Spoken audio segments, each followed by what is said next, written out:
let's go to Defensive Player of the Year. All right.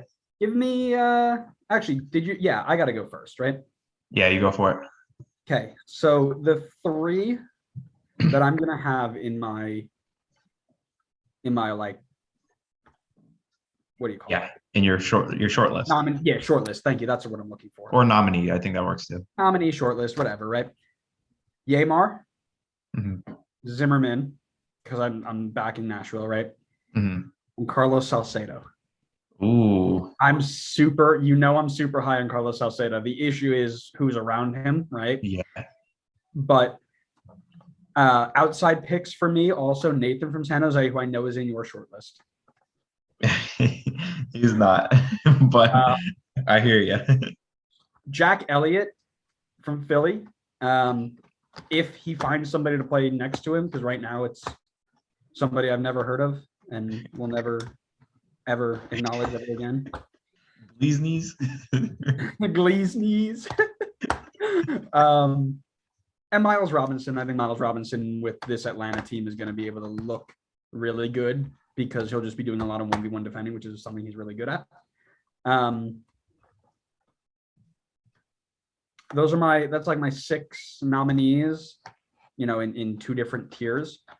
I'm going Salcedo. I'm going Salcedo. Wow, that is bold. I am super high on him, and I think he is going to.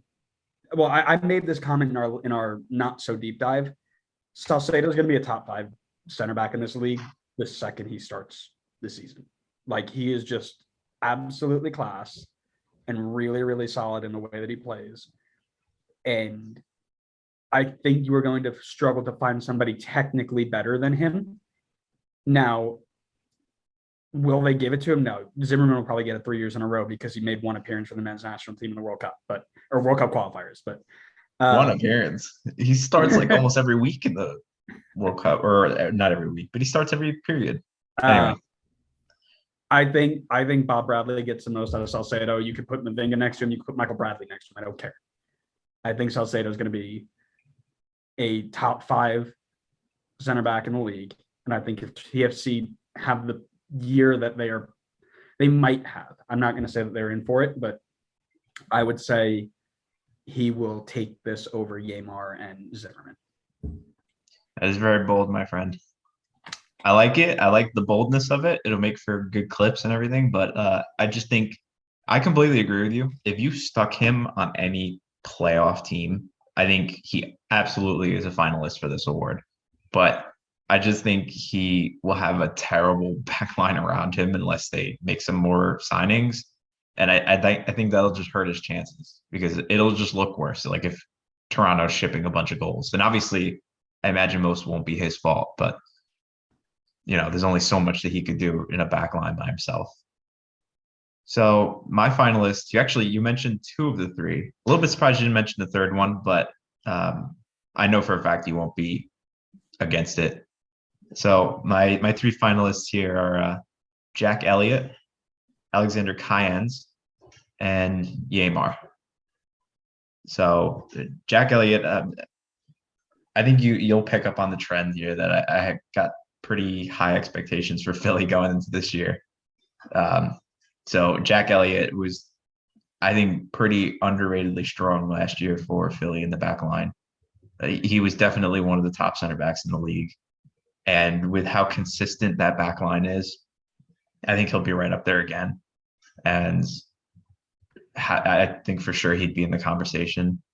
Cayens is, again, I would say another underrated center back in this league. He doesn't get the press that like Walker and Miles get because he doesn't play for the U.S. men's national team. But Cayens he's the rock in the NYCFC back line. He's so good there, and NYC is also again another back line that's pretty consistent. Him, Chanot, and Sean Johnson in goal. Plus, I know that they signed another guy. A DP signing, I think, right, for in the back line. So I think Cayens will have another strong year, and if NYCFC do well, then not surprising to see him in the conversation. And Yamar I picked as my winner, so I think Yamar will win DPOY. or DPOTY. Um, he was my pick last year too, so I'm kind of just doubling down on this one. I expect probably another strong year from Seattle. Pretty much same thing as the other two guys. Again, another consistently good back line with Stephen Fry most likely in goal. He's got Roldan on the right, and Nuhu and Arriaga. So Yamar is the top guy in the back line, and Seattle will be good defensively again. And I think maybe we finally see Walker Zimmerman take not necessarily a step back, but maybe he finally doesn't win Defensive Player of the Year. And I could definitely see like someone like Miles Robinson maybe struggling a bit more this year. So I think Yamar is going to be my pick here because I just think he'll be just as good as last year, and I think he will take it. Interesting. I'm okay with Cayennes. I think that's not a bad shout. I think with the new center back coming in, I'm wondering if he is in a rotation or if he plays in a back three, which he's not super used to. I mean, he's used to it, but not as comfortable as he was with just Chanel. I'm very confused as to where a lot of teams are going to finish this year, just because there's so much turnover this year. So I could see them finishing as high as 2 or 3, and I could see them also falling out. And if Tati leaves early, like bottom playoff or even out. So I tried to stick with people who I was kind of sold on. Fair enough. Did you have Nathan in your outside shortlist?